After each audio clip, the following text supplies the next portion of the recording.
Hello, and welcome to Fire 5. I'm Steve Horney, your host from Integrated Health Sciences, and I would like to welcome you all tonight. The pleasure and honor that we have of having Paula Tursi in the house. Paula, how are you doing today? I'm so good, and it's really nice to be here with you. I know, this is nice. You and I are used to seeing each other, and this will do for now, so I'll take it. I still feel your energy, and I'm excited for what we have to come. So I've known Paula for quite some time, 10 years minimum. We started working together because I rented some space from you, realized that we got along and jived well, and then started teaching and taught a yoga teacher training portion that was offering anatomy, physiology, pathology, corrective exercise, which ended up being much more a part of my career, having those four things as a package to give to trainers, to Pilates instructors, to yoga instructors. Having all of that, you and I were the first people to actually put that together and make that something. And for that, I thank you quite a bit. Now, I've learned a lot from you over the years, and I talk about you a lot as far as how we can end up as trainers learning from the OG movement scientists, which is all of you yogis. I have also just had the pleasure of knowing you. I know it's been kind of interesting just to see your reflections grow and see how many people it's helped. So that's kind of my version of your story. I think I could fill a whole webcast just talking about how much joy I think you've brought and how helpful you've been in my career. But why don't you tell us your story? Just take us through the whole thing. Oh, the whole thing is long because I've gotten old over the years. But just thank you again for asking me to be a part of this. We do go back such a far way, and it was always so wonderful to be able to teach with you, because I think the cross of how you taught and how I taught was really perfect. And that's how we want to serve our community, right? With these things that kind of come together synergistically. But this has been an odd path for me, because and more of what I want to talk about tonight is that people think about yoga as a way to get flexible. And of course, you're going to get flexible, and maybe to get strong. And of course, that's going to happen too. But for me, it's a path of life. And I so want, now that we have the time, for people to understand it that way and to incorporate it in their life as a governing force in their life. And so that's what it was for me since I was a young girl. I think the first time I started yoga, I was 16. And I wandered into this church, and this gorgeous woman, all in white, came and greeted me. And she taught the most beautiful hatha yoga class. And I thought I was with an angel. And I remember in the Savasana, where you lie down and relax, I fell asleep totally. And it was just in this loving embrace. And so I saw her for a little bit, and then I dropped off and did, lots of things that teenagers do, which don't have much to do with yoga at all. And then, and then I found my way back to yoga, back in the time of the ashram. So there were no yoga studios then like there are now. And there was definitely no yoga in gyms. There were hardly any gyms then. It was Sivananda and integral yoga. Mm-hmm. That's all there were. So I know there's a word guru associated with my name. That is not me. I studied with real gurus, guys with big white beards, and so funny. This man. Oh, that is a big white beard. That man literally was my teacher. And so that's where I spent many years at the Integral Yoga Institute, learning yoga as a form of meditation and yogic philosophy as a way to live my life. And that was really what I was most curious about, because I was studying psychology at the time. And I thought, wow, these two things come together so beautifully, and they're incorporating my body and what I eat with my mental health. And it was perfect. And when I would present these things, I was getting my PhD, and when I would present these things, my teachers at the time would say, "No, we can't really hear this. This isn't Sullivan. This isn't Freud. This isn't. No, we're not interested." And the really funny thing now is many of these teachers are teaching on the university level now. I was just a little ahead of my time. But for me, it was just this perfect combination of things that could guide you through life in totality. Mhm. And so that it became my passion. And I think I'm at 35 years, literally, of doing this. I stopped counting at some point, but Fair. people say, do you practice? And, I don't know if it's a practice anymore. It's more of a way of life. Mhm. That's so cool. And recently, what was one of the more recent continuing education retreats that you went on? How did that end up pivoting you in a certain way? And do you know which one I'm referencing?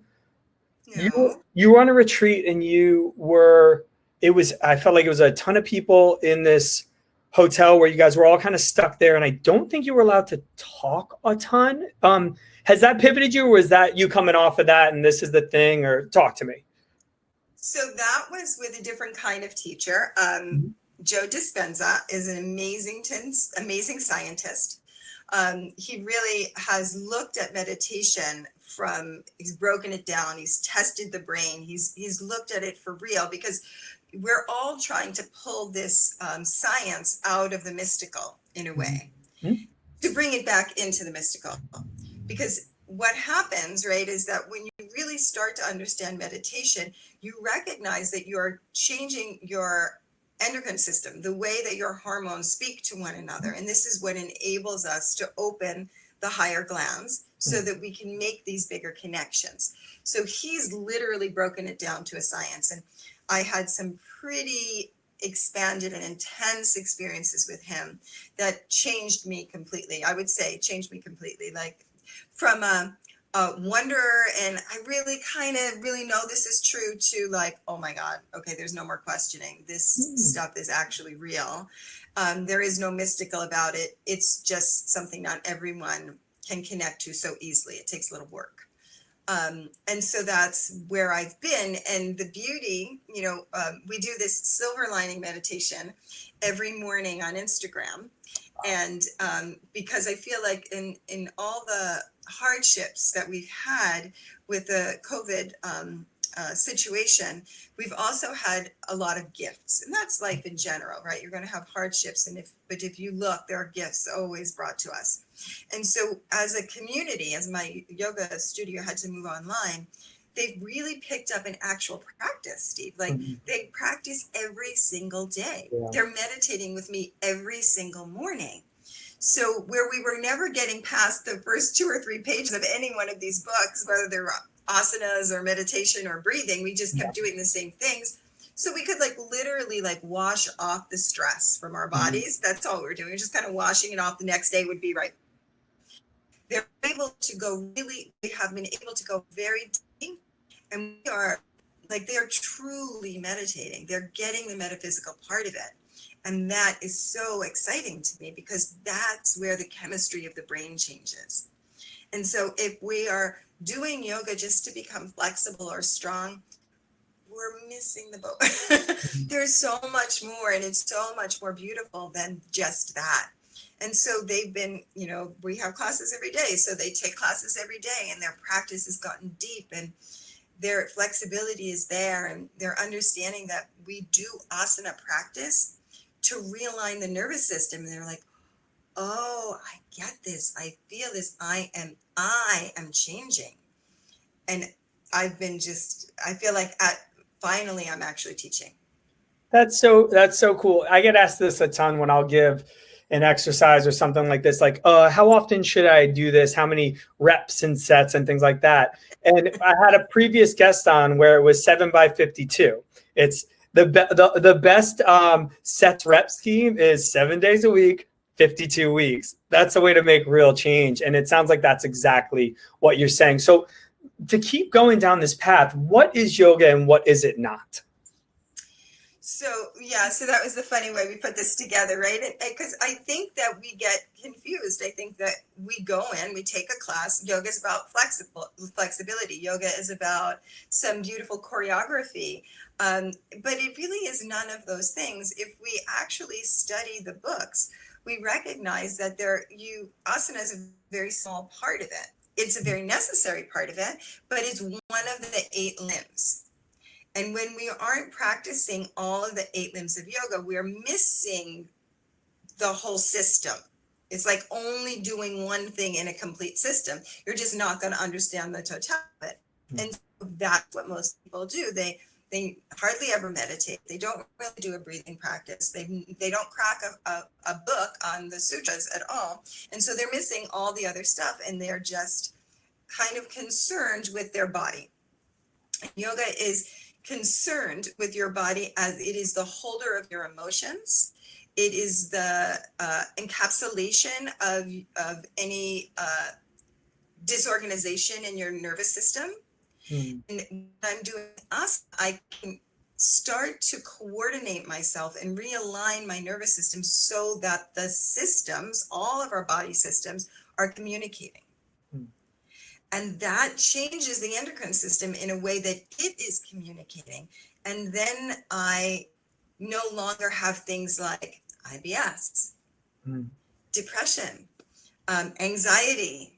These are the things that we've literally during COVID have come, people with chronic lifelong problems are really starting to change. They're surprising themselves. They're like, I didn't think it was possible. And I was shocked at my new response, or I was shocked at how my body felt. And it's not a quick fix. It is something that we do the way that you explained it, 7 times 52, right? It's your life. It's a practice of life. That's so cool to hear. And what are some of the other, you said the limbs, there's 8 of them. What are some of the other ones? Just, you don't have to give all of them, but just like a couple of the other ones, just so we can conceptualize that a little bit. So asana is a limb. Okay. Movement practice, the postures. Yeah. Breathing is another limb. Meditation is another limb. Then there are things, they call them yamas and niyamas, ways to live your life. Like you might think of them as the commandments, but they're not like that. No one's going to burn in hell. But it's, ways to look at like non-attachment. Watch what you are attaching to. This might bring you misery. Cleanliness in your life, keeping your body healthy, keeping your mind healthy. So there are several of them. There's contemplation, there's studying the scriptures. And so as we move through all the limbs, we create this total process of how to live your life, but it is completely without judgment. So lots of religions have these processes in them as well. But then if you don't do it, something bad happens to you. Right. And it's not like that. It's like, this is a scientific system that I can follow and really start to whittle away some of the things that have been plaguing me and stopping me from moving forward in my life. But they have to be done in totality. I have to be aware of what I'm ingesting. It matters. It has a great effect. That's so interesting. So you touched a little bit on this, but the second question is it a God-based practice? So it is a consciousness-based practice, right? So there is no God. It is it deals more with quantum physics and frequencies, right? Energy that exists all around us. Everything is made of energy. That's science, right? So there is a universal energy, which we would call love consciousness. It is the highest vibration that any of us can ever experience. It is completely unconditional. It is not a man. It is not a woman. It is not a person. It is an energy that imbues all human beings and, in fact, everything. And when we're in that vibration, through kind of realigning ourselves, we have the capacity to experience it consciously. And then that happens, get a huge download of a realignment of our whole system. So one of the things that happened to me, when you get the morning willies, like you wake up and you're like, life sucks. Sure. We're all gonna die and it's horrible and I don't have any money. Just you wake up and your brain is like, right? Yeah. I think we all suffer them, right? What do they call them? The Monday this or that? Like there's people have all kinds of phrases for them. Yeah. And pretty much 100% of the people that have been meditating with it every morning say they're gone. Oh, wow. They just, because you start your day in a high vibration. Mhm. You just set the tone for your experience. And it's not like, people will say, well, I repeat my mantra, right? This, positive affirmation. It really isn't that. It is a connection that you make with the world at large. Yeah. And so doing, right? And this is just the meditation part. I am now like setting my system up to receive goodness instead of being connected to my kind of small logistical mind that's always worrying and always doubting and always neurotic. Yeah. I kind of pull myself away from that and find something much deeper and much more aligned with who I know myself to be. Does that make sense? That makes perfect sense. No, that's exactly. I mean, that the amygdala's job, and for anyone who's not like particularly familiar with neuroanatomy, there's a portion of your brain whose job really it is to worry and panic. And that's good if you're starving and you're an animal and you need to find food, that there are certain things that would turn that up and certain things that might turn that down. And it's just interesting to hear you talk about that, whether like no one's amygdala would ever disappear. In fact, I believe that there are certain people because of certain conditions where the amygdala has been lost. And I think all in all, you're better off having it in there, but I could be wrong about that. But it's for most of us, for most of us, it's going to be there. And acknowledging that and realizing that it won't ever be gone, but it is just a part of the voices that may be giving you an internal monologue, and therefore it's a part of you, but your relationship to it is something that can change and something that can be worked on. Does that align with what you're talking about?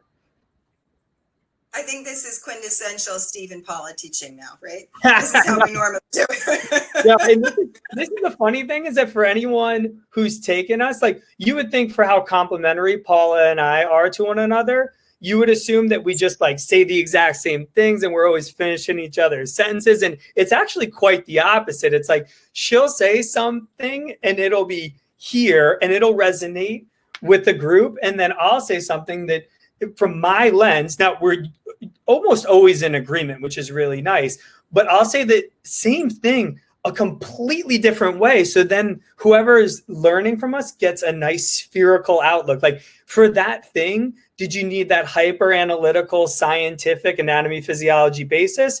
Just listen to Steve. Did you need to just be able to like kind of understand it and quantify and almost feel what it is? Oh, listen to Paula on that one. And then I think we've each kind of learned how to wear each other's hats, which is really nice. Like there are times where I'm like, got to go Paula on this group. Like definitely got to go Paula. And maybe you've had the same experience. That's funny. It's funny. Yeah. But one of the ways that I would explain it for the lay person, right, is because this is literally what's happening, our addiction to our cell phones, right? It's this beautiful tool, the amygdala, a beautiful tool, something that I can engage with more or less. So I have this phone and I can use it for things, but now I'm obsessed with it and it is really using me, right? I can't put it down. I can't shut it off. I'm constantly neurotically connected to it. This is that part of our brain. I call it the small logistical mind, right? So I am obsessed with leading my life through that lens when there are other things to be doing, other ways to be functioning. And so the higher self, right, the higher consciousness is another way. And this is where we can align with our truest nature, which is oftentimes part of what we judge. We judge ourselves for being ourselves. It's not enough. We should try harder. It's the person I want doesn't want me because I don't look or feel or act a certain way. So we're in constant judgment, literally, of who we are, as if we could change that. You cannot try harder. Yeah. You must stop trying and start being and loving who you are. And then this is when we fall in line with our higher self, our, for lack of a better term, our God-given self. And we enter the world that way, as if who I am is a gift to you, because it is, particularly when I am in alignment. When I'm in my small cell phone brain, I am judging, I am neurotic, I am doubtful, and nobody wants that part of me, right? They don't want that part of me. So that this is what we do in meditation is we put it to the side, use it as a tool, and meet the world from this bigger, more integrated place, which means that I just naturally exercise more. I naturally eat better because my smaller mind isn't giving me negative feedback. That's a really interesting way to approach that. And I think you explained that incredibly well. I think you already kind of touched on this, but do I have to meditate to do yoga? But answer that question as a standalone. I would say yes. To do yoga under the big full umbrella of all the limbs. Yeah. Because in reality, the asana, the posture, is a very small part of yoga with a big Y, right? It's just one of the limbs, one of the 8, and not one of the most important ones. So when we're talking about yoga correctly, we're talking about the entire system. That is yoga. We've interchanged the word yoga to asana. We say they're the same, they're not the same. Asana are the postures, and yoga is the science. And so in order to completely do yoga, I must meditate. It is one of the 8 limbs. That's so cool. The most important limb, probably. Oh, okay. That's really interesting. So then what does breath have to do with all of it?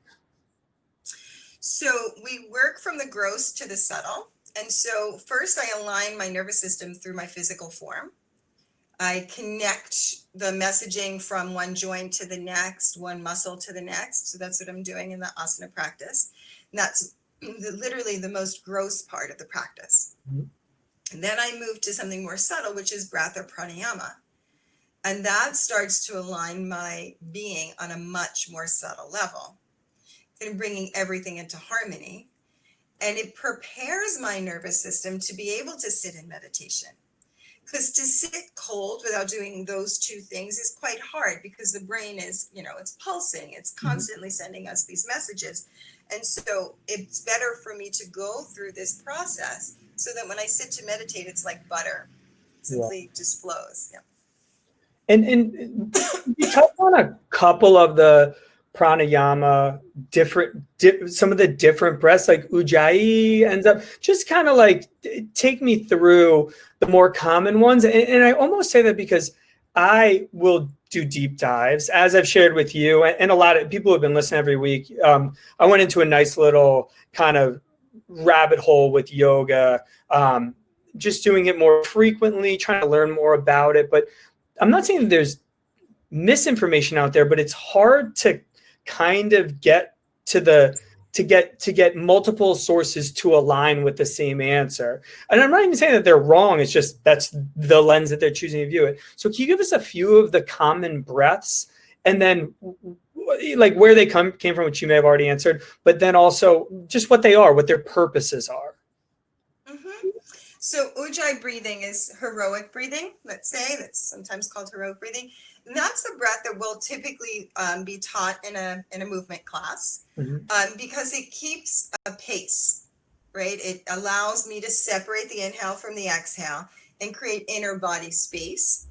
And it also is this wonderful indicator if I've lost that rhythm, if I've lost that pace, if I've lost the space between the inhale and the exhale, I've lost the asana, right? So if my breath starts to get short and the inhale and exhale get stuck to one another again, I'm far beyond what I'm able to actually do.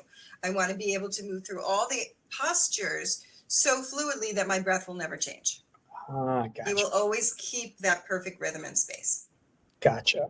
So that's the breath we primarily use for movement.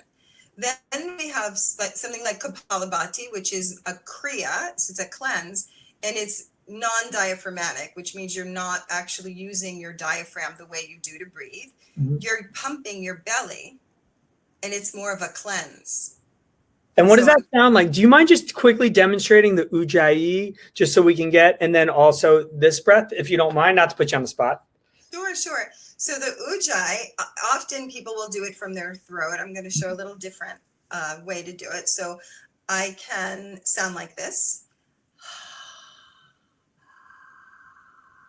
I'm going to close my lips. goes in through here. But the correct way to do it is here.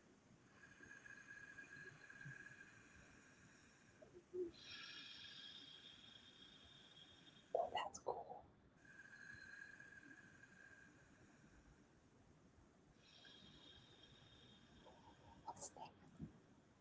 And when That's I'm so cool.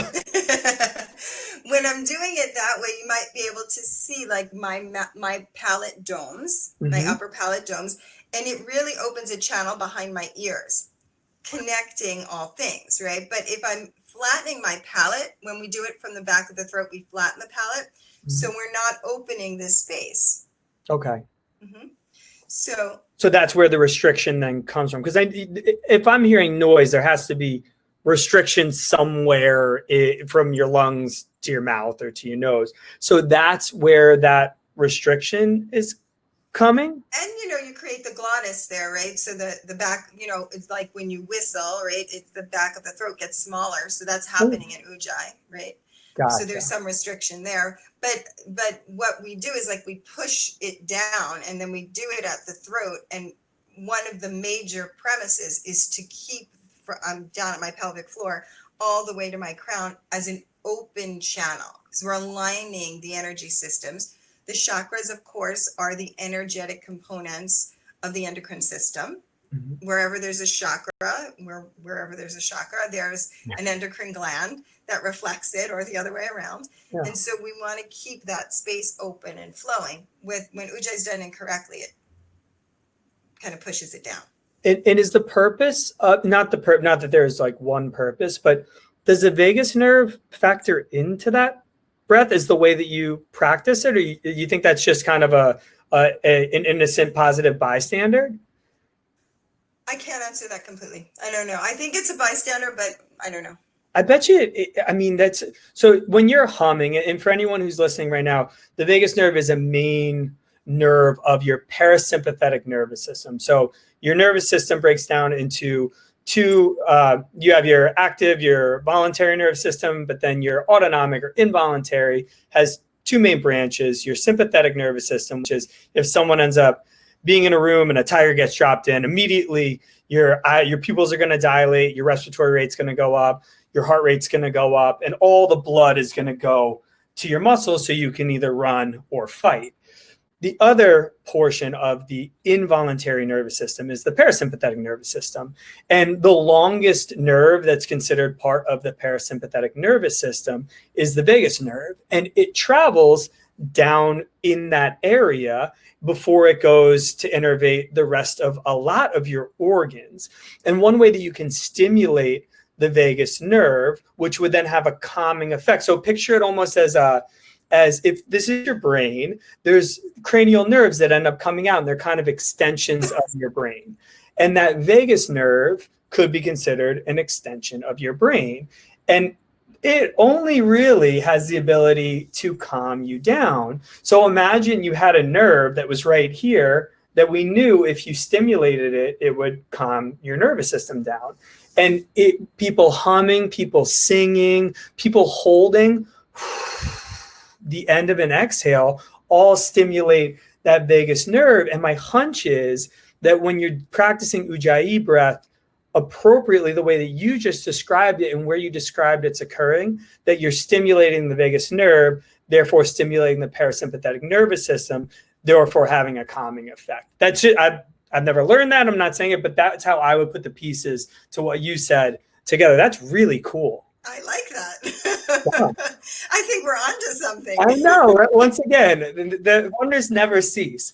Oh, that's so cool. But isn't this the beautiful part of it? It's like when we can say that these ancient practices, and they are ancient practices, we can now explain them physiologically from completely two different disciplines. We know this is a universal truth, right? This is they understood what they were doing, whether they could name it or not, I don't know. Yeah. But they explain it, and when for yoga, it's a little bit of a game of telephone, right? Because it does get spoken and spoken and spoken, and it gets lost in a lot of ways. So you do have to do your homework. But when you do it correctly, you're like, oh, oh, this is what they were doing. That what I was doing before was crazy and not at all what they wanted me to do. This was it. When I made that physical discovery of the Ujjayi breath, I was like, oh, that never felt right. Right. But that's how I was told to do it. And through my own exploration, realizing how and feeling how everything opened, I recognized, oh, there's a little tweak in this game of telephone I have to make. And then could you demonstrate the other breath pattern for us? The Palabati? Yes, please. The Kriya. So that is where you're moving your abdomen. And so I'll often have people make fists, and you can't see my belly, but I'm pushing. What will happen with that breath? So I'm not breathing through my nose. I'm pushing my belly. It's pushing out the breath. And then I'm releasing my belly. And the littlest sliver of air comes into my nose. So I'm going to do it for a couple of pumps so you can see. Yep.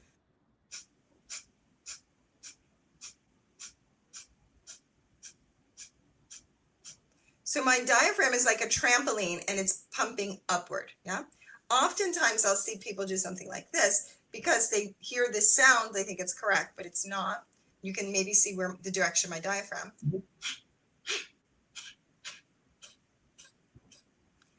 That would absolutely not be correct, right? I want to be able to bounce. Oh, yeah. Hey, yeah, maybe. I may as well give you the whole.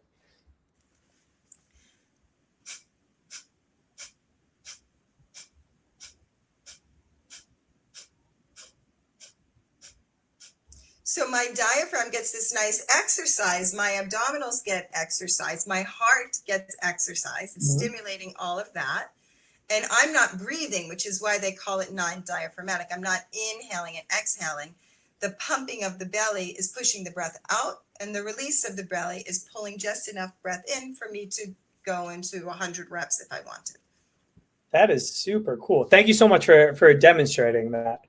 Cool. So how can yoga actually help me?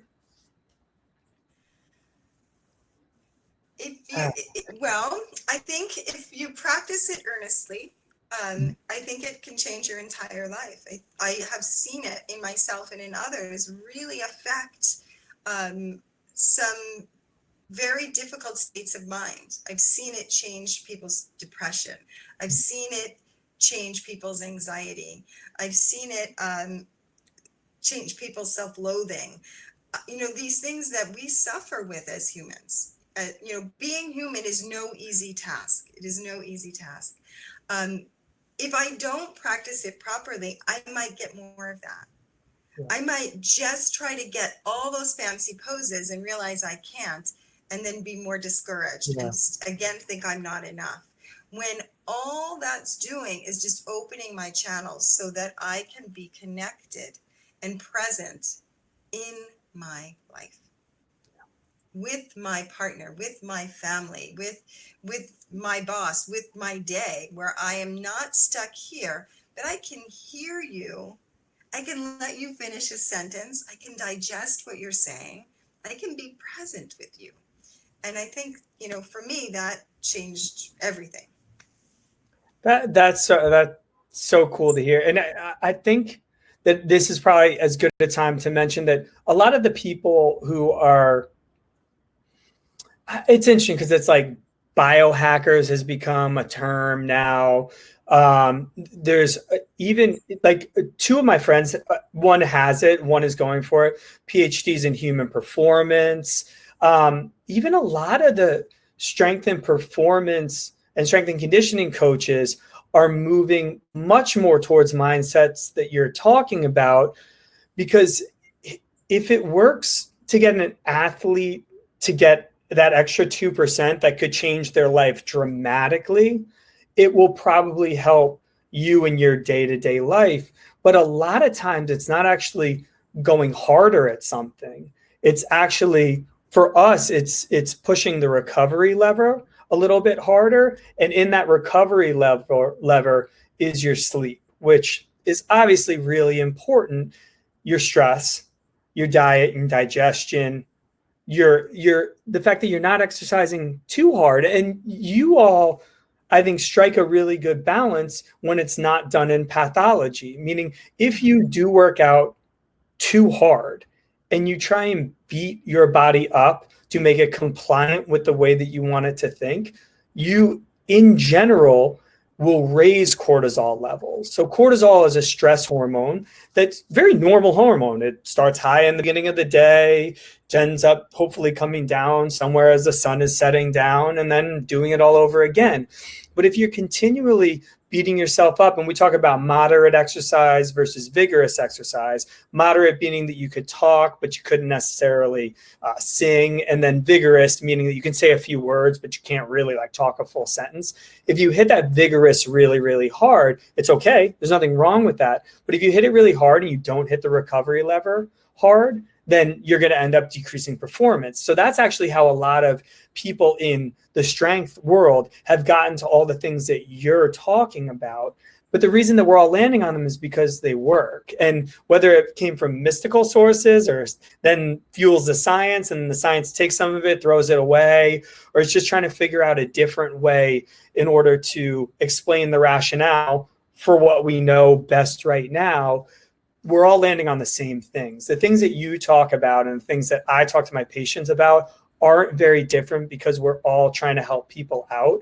And the way that you really help people out is, we talk about it as far as our 8 foundations of health. So it's your hydration, diet and digestion, sleep, stress, exercise, ergonomics, which really just like the patterns and positions that you put yourself in, breathing and connection with self, community, and your self-community and nature, to be honest with you. Like that's the final one that sometimes I have to sell people on, sometimes I don't. But everyone's focusing on those same things. We're all just kind of coming at it from a different angle. So it's just always cool to hear when it's the confirmation bias at its finest. Like when I hear you talk and it's things that I know that I've tried to encourage people to do, it's nice to hear that as well. So is flexibility necessary to practice yoga? No. It's not at all necessary. No.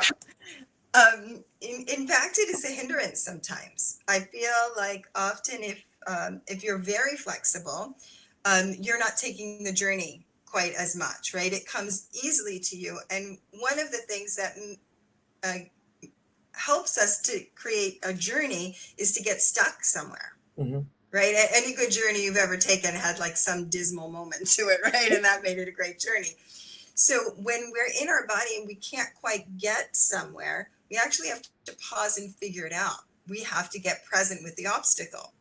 And that's true in our body. And when we're very flexible, we go more into the performance of things. Well, look what I can do, look what I can do. And then I bet they wind up at your door because they do get injury quite often, right? When you're hyper flexible, where if you don't have all that much flexibility, you have to pay more attention.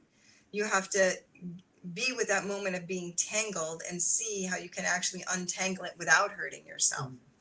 So I was not naturally flexible at all. And through the practice, I've struck a balance between strength and flexibility. And you opened my eyes to how important strength and stability and tension in the body is. And I don't mean bad tension, I mean good tension. Like we say this to our power lifters when we're trying to get them into a lift, that just like playing spin the bottle at a family reunion, we're trying to create tension here. And you were one of the best people. That's pretty good. You can use it. So that you were one of the first people that talked me through the rooting and the spinning in just a simple warrior pose. Now, correct me if I'm wrong. I'm going to talk through it from my side, and then I'm sure I kind of like telephone gamed it, and that's okay. But let's say I'm in a warrior pose. So my one leg's back, my one leg's forward. On the front leg, much like the way that we would cue a lunge, I'm rooting or burying that big knuckle into the ground, and I'm spinning that leg away from it. So I've almost created balanced tension in the front leg. And then the back leg, where that foot's more on a 45-degree-ish angle, whatever angle it might be, I'm burying the outside or my fifth bone, same thing, like kind of like the fifth or pinky toe knuckle, if you will, down into the ground. And then I'm spinning that leg into internal rotation forward. So I have balance tension on that. And my goal is if I can get enough tension, a balance tension from my feet to come through to my legs, that I can get enough tension that it'll irradiate into my pelvic floor and start to stabilize my core. How did I do, Teacher? Who's your teacher? My bundas, right? Did I get that right? The bundas. They're the bundas. Bundas. Yep. So that was okay. Yes. So you're And the one. that's perfect, actually. And why do I care about this? So one, I do need, right? I need stability in my pelvic floor. I need abdominal stability to support my back, etc. But the other thing that does is it enables us to access our inner body. And before we end, I'll do another breath with you that we use a lot to open up the third eye. And so if I don't have any of that, I can't actually do this breath. And it's really hard to open that space. Because remember, everything that they're doing is in service of this bigger connection to vastness. They never cared, right, about strong abs or any of that. That just was not their thing, right? It was everything I'm doing is pointing toward discovering who I really am. Oh, that's so cool. Nice. I like it. So the bonus question for this, and then we can feel free to take this any way you like it. And obviously we're going to start. So anyone who's online with us, start to think about some of your questions. And I might throw in the word bro here, but like I lift weights so I don't have to do yoga, right, bro? True or false? Oh, well, what do you think, right? No, it changed your life, right? More. Right. The people who can't wipe their butts need to be doing yoga. The people that can put their feet on the back of their head need to be doing strength training. It's like we're all just want to feel good and be great at something, but be balanced. Like do things that you're really bad at, and you'll probably be a more spherical, well-rounded human. Does that hit you in the same spot? Yeah. Yeah, of course. And then again, if we go back to why we're doing it, I mean, you could be lifting weights, but that doesn't mean that, you're not suffering. Yeah. Right? You're not, you don't have some other, psychological malady going on in your existence. Yeah. But yeah, I mean, if you've been spending your days shortening your muscles, you definitely need to find a way to release some of that tension. Yeah. And find that softer self, because one of the things that we get in yoga is the ability to respond with grace, right? We're not reactions to things. It's this being able to reach out and move more like a gazelle. And that's what any great athlete has, right? The elegance of it. Yeah. Well, and that's the thing the thing that I kind of want to make the differentiation is what you've talked about, but I think it's also from an outsider standpoint to understand what you're saying and completely corroborate what you're saying is in your classes, you don't give an inch of flexibility where you don't give that person stability as well, which for us, we would say is true mobility. Like mobility is being able to actually own your new range of motion in a functional way. I've been in other classes where I felt like it was very much get more range of motion, get more range of motion, get more range of motion, but you're not actually teaching the nervous system that you have that new range of motion, that you really have that new range of motion. You just kind of get it for the sake of getting it. And one of two things happens. One, it's kind of like you just wrote a whole term paper and forgot to click save before you X out, and it's lost and it doesn't carry over. Or the worst, and which is unfortunately why people end up with me, is now you have 10 more degrees of motion, but you don't know how to control it. And you're much more susceptible to be getting injured in that new 10 degrees of range of motion that you didn't have. So I kind of want to like back up what you're saying is that it's not just about being flexible or we would just say increasing your range of motion. It is truly owning and creating total body tension in that range of motion. And if it expands, that's great too. Like it seems like it always felt to me like your focus was stability and then moving kindly on the journey of flexibility rather than flexibility for flexibility. And here's like a side of stability. Am I quoting you right on that? No, for sure. I mean, it always happens in a process too. You always present the stability before the mobility. You always present the internal rotation before the external rotation. Yeah. These things have to happen in an order. Sorry. That's okay. So in order to kind of like, when you're saying like lifting versus yoga, I again, this is exactly what we just said, but doing both is really beautiful. Your yoga is going to help your lifting, and your lifting is going to help your yoga. Your yoga may make it a little bit easier to get into positions for the lift, and then you can really like own that stability, or you're hyper stable. And so then that carries over. So that's one less thing you have to worry about when you're walking into a yoga practice. So it's nice how they, though may seem, and maybe this is like a microcosm for me and you, may seem to come at things from very different angles, but they end up meeting together really nicely sometimes. Sure. And the coordination that you get, right? How you're able to pass something through each joint with consciousness, I think is essential, particularly when you're doing something like lifting or kettlebell, so that they're not these jerky actions that are going to cause harm, but there's this beautiful fluidity that's coming from your core out to the fingertips and back again. Like, can you stay conscious enough to follow that whole flow? And that's where I think meditation has a really nice handoff. Meditation, to totally boil it down, you could say, if it had to be one word, it's focus. And if you can really focus, you have a chance at being more conscious and therefore having more mindful movement. And that's what we're always striving for. But I think it's something that comes much more naturally to people in your practice. So once again, we thank you for letting us borrow it. We'll give it back to you when we're done.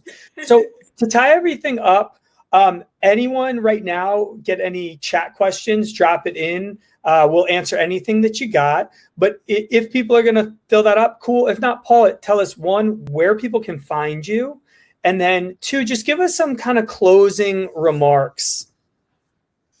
Sure. Well, you can find us now. We've shifted completely online, and I think for now we'll stay there. It seems like the best decision for the independent studio owner. We've also kind of refocused things so that we are kind of meeting the needs of a bit of an older clientele. We're looking at 40 and above because we just find that they're more interested in what we have to teach, and anyone could come, but we're talking about things that happen in your body when you hit 40, when you hit 50, when you hit 60, when you hit 70.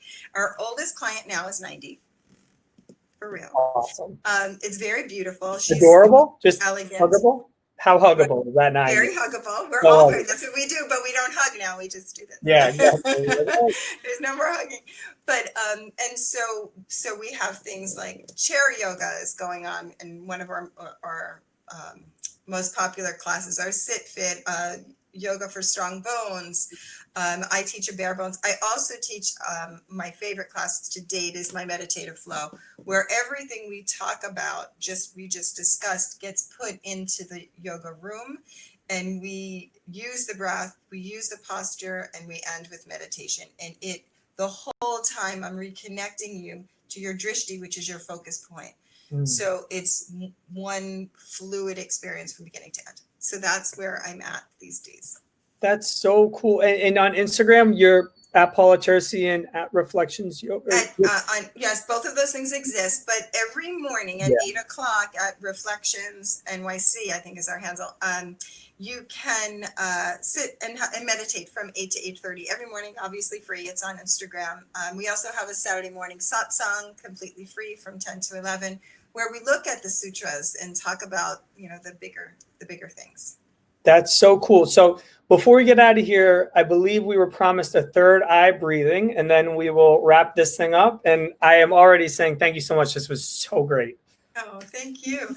Okay, so let's do it. It's not the easiest thing, but I will show first, and then we'll do two, and it'll lead you into some kind of meditation. So you do want to be sitting because you need the earth underneath you. And then if you're comfortable, go ahead and close your eyes. And then with your eyes closed, you might notice that your inhale and exhale are very close to one another. So see if you can spread them apart by pausing at the top of your inhale. And then again at the bottom of your exhale.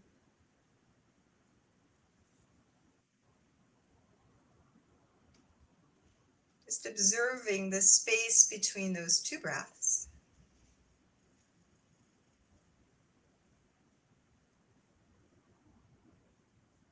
And then I'd like you to, through your lips, you're going to exhale all the air out.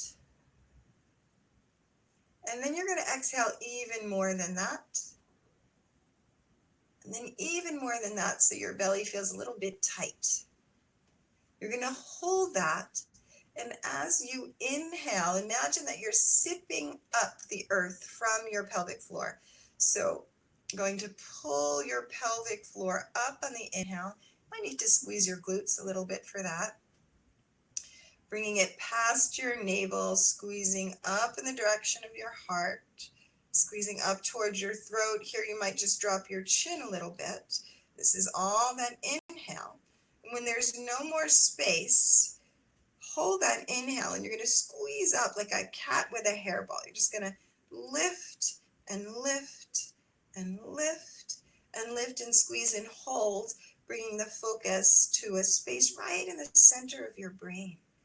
Squeezing and holding and lifting and bringing your awareness into a nugget right in the center of your brain. And then holding your focus there, relax your chin, relax your tummy. Let the breath leave your lips, holding the focus at your third eye. And that's simply the space of your pituitary gland. And then we'll do that one more time. Exhale through the lips. Exhale more, pulling the belly back. And then if you feel like there's no more left, there's always just a little bit more to tighten the tummy. You're going to hold it and breathe underneath that tightness in the belly, sipping up through the earth energy, drawing your inhale up toward your navel, toward your heart. When you get to the throat, just dip your chin a little bit, keeping that focus in the center of your brain, squeezing and lifting, squeezing and lifting. A few more times. It's as if you were squeezing the fluid around your spinal cord and delivering it all the way up to your third eye, holding there.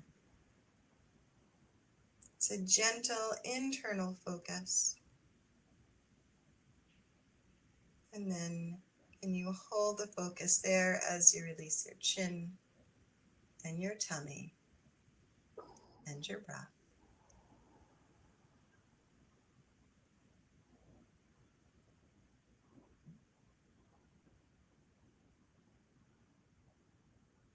You'll notice a certain sensation.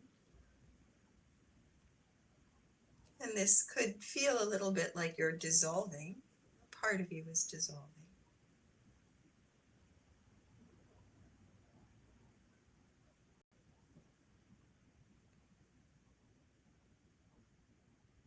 And then when you feel ready, still being aware of that part of your brain, still being aware of the mood that you're in, the state that you're in, you can open your eyes to a softer gaze.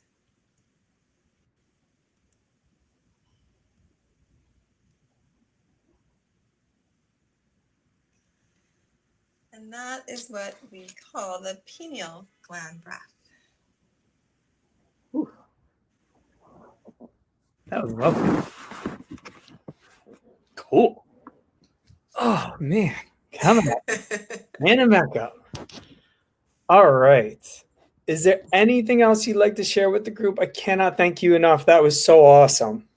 Thank you. Thank you for having me. Yeah, it's always nice talking. Good to see you. Yeah, exactly. It was really nice. If this is what it took for us to hang out, so be it. But thank you, as always, for sharing your wisdom And thank you for sharing your wisdom in such a kind, gentle, and loving way. You are truly amazing. Thank you, Paula, and thank you to everyone who came out. We will see you the next time. Thank you for joining our movement towards movement.